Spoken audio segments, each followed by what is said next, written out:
Okay, Assalamualaikum dan salam sejahtera. So, untuk hari ini kita akan bincangkan tentang variasi dalam organisma. Kita mulakan dulu dengan definisi variasi. Variasi ialah perbezaan ciri dalam individu dalam kalangan spesies yang sama. Okay. Kemudian seterusnya kepentingan variasi dalam organisma. Kenapa pentingnya ada kepelbagaian dalam organisma? Yang pertama, dia membolehkan spesies organisma itu menyesuaikan diri kepada perubahan persekitaran. Kedua, memastikan kemandirian organisma daripada pemangsa. Kemandirian maksudnya survival, keboleh hidup. Okay, kemudian yang tiga, mengelakkan kepupusan spesies, dan keempat, membolehkan kita membezakan individu dalam spesies organisma yang sama. Okey, kenapa saya letak gambar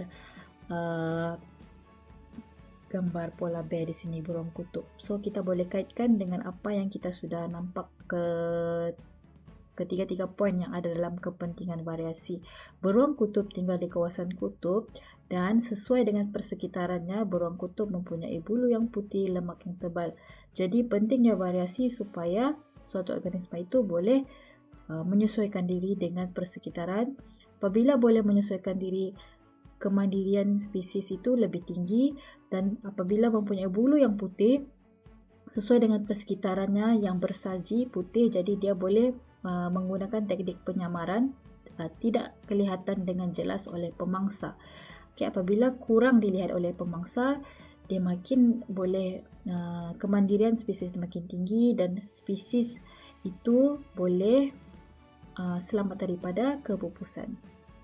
Okey, seterusnya variasi dalam manusia. So, variasi dalam manusia ada beberapa yang sangat mudah kita lihat, iaitu ketinggian, berat badan.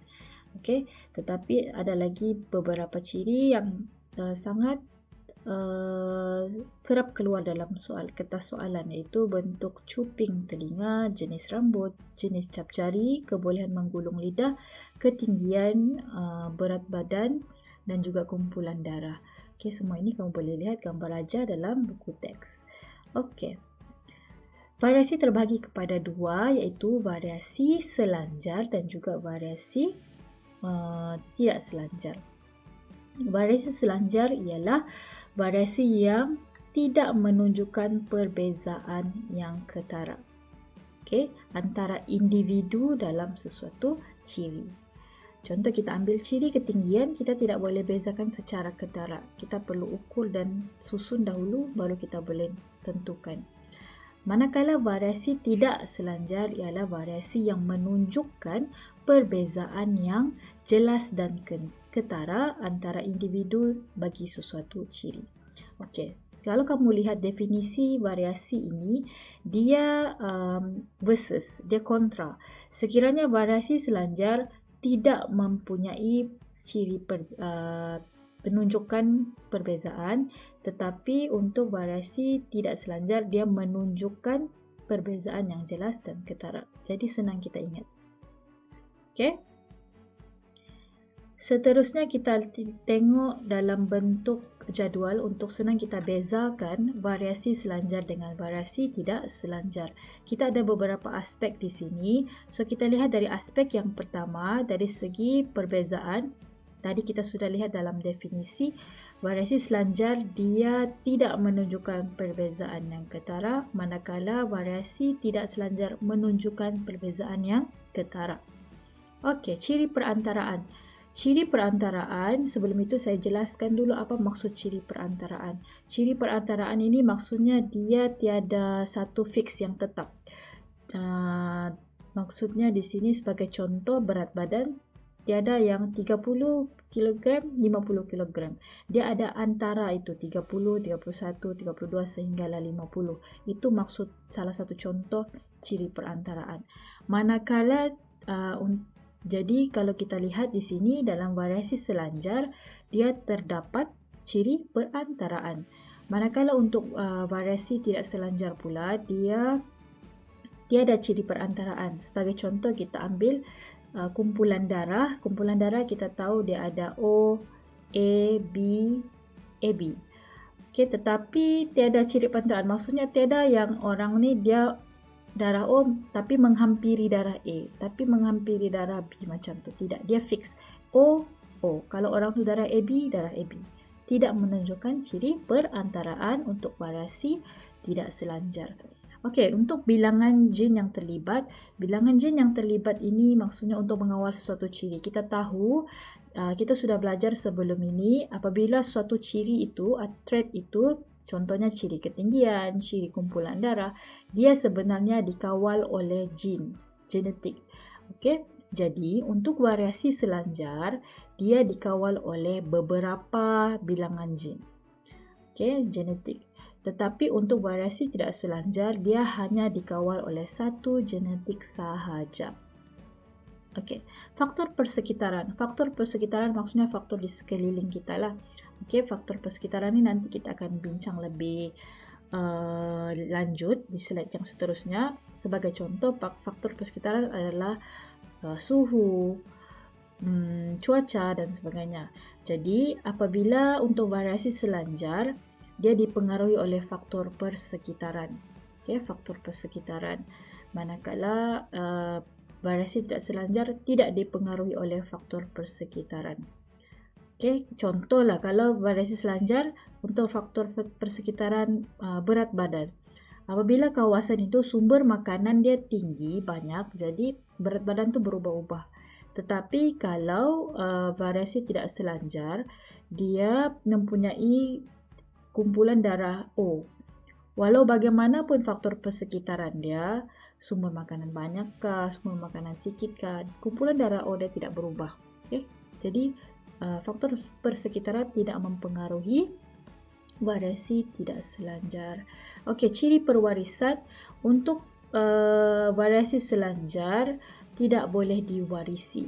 Okey, bagaimanapun untuk variasi tidak selanjar, ciri itu boleh diwarisi. Ciri variasi pula, okey, untuk variasi selanjar, sekali lagi saya gunakan contoh berat badan, kita boleh ukur, kita boleh timbang, kita boleh kira berapa ke berat badan itu. Sesuatu yang boleh diukur kita panggil dia kuantitatif. Jadi, ciri selanjar ialah berbentuk kuantitatif kerana dia boleh diukur. Walau bagaimanapun untuk variasi tidak selanjar, dia sebaliknya. Dia adalah kualitatif kerana tidak boleh diukur dan dia cara kita tengok kehadiran dia hanyalah melalui sama ada dia hadir atau tidak. Okey, sekali lagi saya gunakan contoh kumpulan darah. Adakah dia darah O atau bukan? A atau bukan? Okey. Kemudian yang terakhir, bentuk graf. Bentuk graf untuk taburan normal adalah berbentuk lonceng. Kamu boleh tengok di dalam buku teks.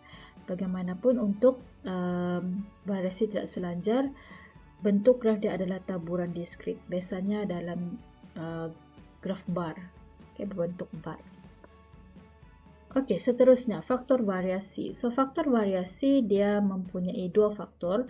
Faktor genetik dan juga faktor persekitaran. So, untuk faktor genetik, dia pecahkan lagi kepada 4.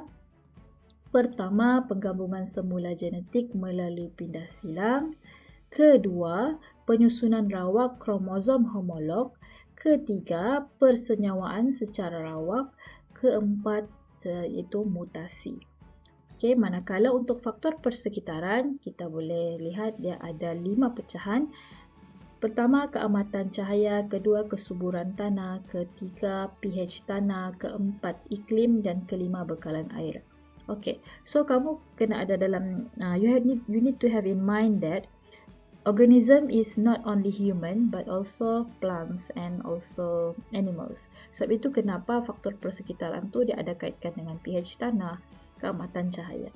Okay, so kita pergi detail untuk faktor genetik. Okay, apakah faktor-faktor genetik yang boleh menyebabkan variasi?